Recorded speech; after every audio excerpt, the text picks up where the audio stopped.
الرجل اللي جا تيقول في اخر لقاء ان الملك واخا تيقول له شي حوايج تيبقى يتشاور وتيشوفها انها ضد الشريعه، سمعوا، وضد المرجعيه ديالو.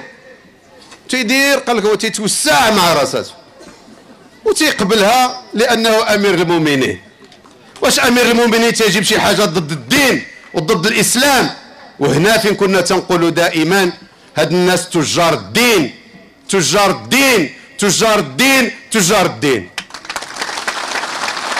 ولكن في عهد هذه الحكومه السيد دار تصريحات خطيره ضد المراه.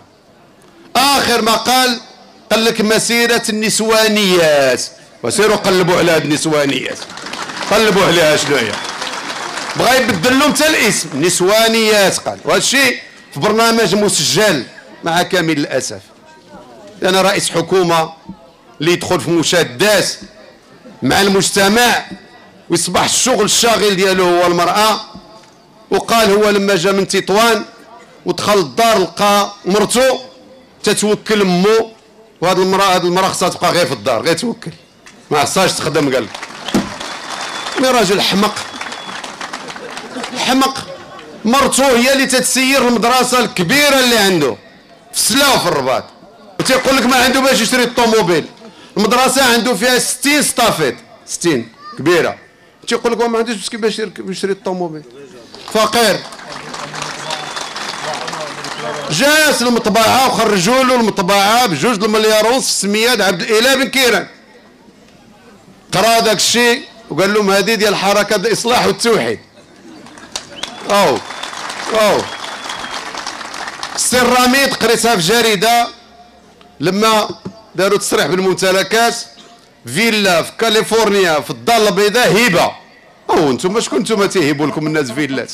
رئيس الحكومه خصو ينقص من تكلفات الكهرباء اللي زاد فيها دابا، ووقع واحد الاتفاقيه غتبقى الزياده حتى 2017. حتى 2017 كل عام غتكون الزياده في الكهرباء وفي الماء.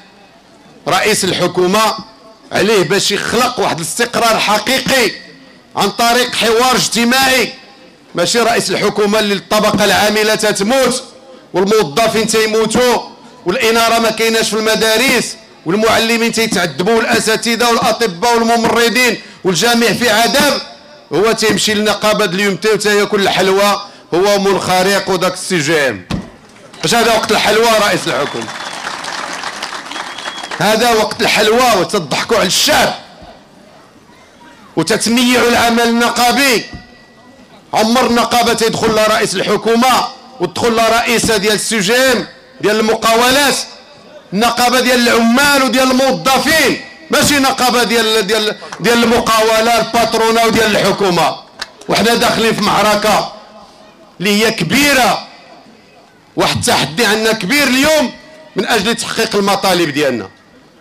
ولكن هذا رئيس الحكومه مع كامل الاسف كما تنقولوا فاقد الشيء لا يعطيه.